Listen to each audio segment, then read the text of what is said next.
Losing a pet is like losing a piece of your heart. If you're struggling with grief, you're not alone. At mydogdied.com, we understand the pain and are here to support you. Visit us today and find comfort, guidance, and a community that cares. We received a letter from someone who has lost their pet and have allowed us to share their story so that it will help other listeners deal with the loss of their pet. Harper from Calabasas, California, is just one of those people whose energy fills a room,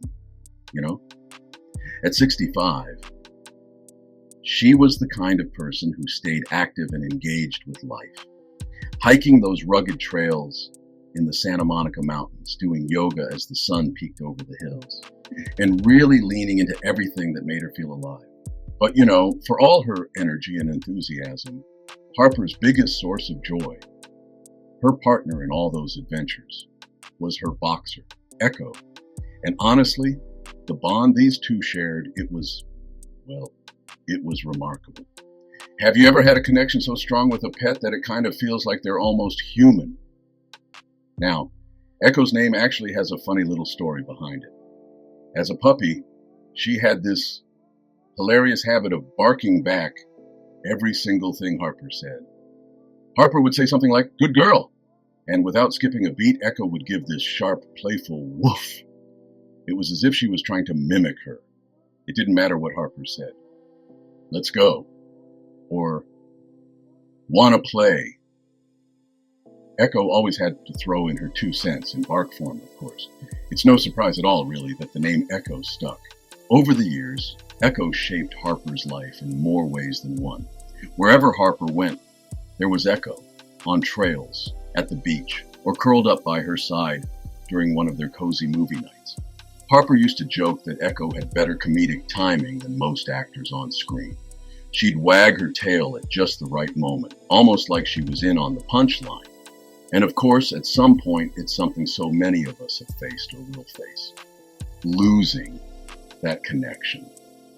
The journey that Harper and Echo shared, it's, kind of universal in its own way, isn't it?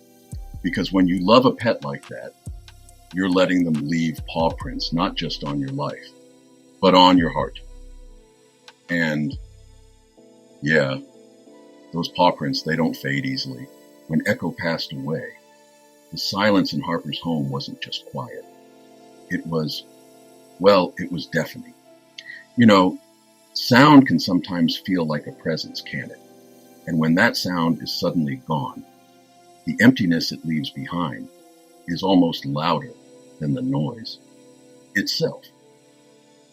For Harper, life without Echo felt like she had been thrust into this unfamiliar world, one where nothing made sense anymore.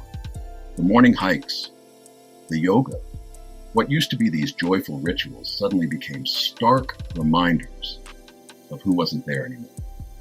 Harper she really tried, to keep herself busy. She joined new classes. She even went on longer hikes than she ever used to. But no matter what she did, that absence followed her like a shadow, And honestly, it's not just the physical routines that change after loss. It's the little things too. The moments you don't even think about until they're gone. Harper used to laugh every time Echo barked back at her like some cheeky little echo chamber. That Echo wasn't just gone. It felt like part of Harper was missing too. It's strange, isn't it, how society tends to downplay this kind of grief. It's just a pet. How many times have you heard that? But for Harper, for so many of us, a pet isn't just a pet. They're a friend, a confidant, a source of unconditional love. And when they're gone, it's not just losing a companion, but a piece of your world. I think it's important to allow ourselves to feel that, to grieve fully, without guilt or a need to minimize it. Because love, in whatever form it takes, leaves a mark. And grief, really, is just love looking for where to go. And for Harper, the weight of that love, of that loss, it was something she had to carry alone, at least at first. After consulting with a therapist, Harper decided to create a memorial page for Echo, a way to, well, to not just grieve, but to celebrate. She uploaded her favorite photos: Echo chasing a tennis ball, Echo in one of those ridiculous Halloween costumes, Echo curled up with her head on Harper's lap. Each one, it brought back memories of laughter, of warmth, of everything Echo had been to her. And Harper wrote too. She poured out the little stories, the funny moments, the adventures they had shared. And then something unexpected happened. Comments started rolling in. Dozens, maybe more. People smiled at Echo's antics, shared their own stories about talkative dogs, and thanked Harper for bringing her memories to life. It was like, for the first time since Echo had passed, her absence didn't feel so final. The love was still there, alive in those memories, in the laughs she could still spark, in the connections she was helping to create. That's when Harper realized something pretty profound. Echo wasn't truly gone. Sure, she wasn't there physically anymore, but that love, those memories, those lived on.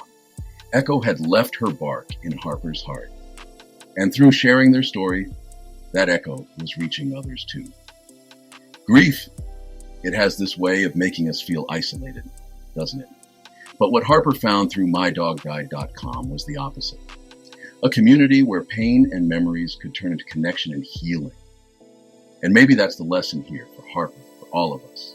The ones we've loved and lost stay with us, not in silence, but in the echoes of everything they were and everything they gave us. And that's all for today, folks. Thank you for joining me and Harper on this journey. It's a powerful reminder of what it means to love, to grieve, and to heal. Until next time, take care of yourselves and cherish those echoes in your life. I'll see you again soon.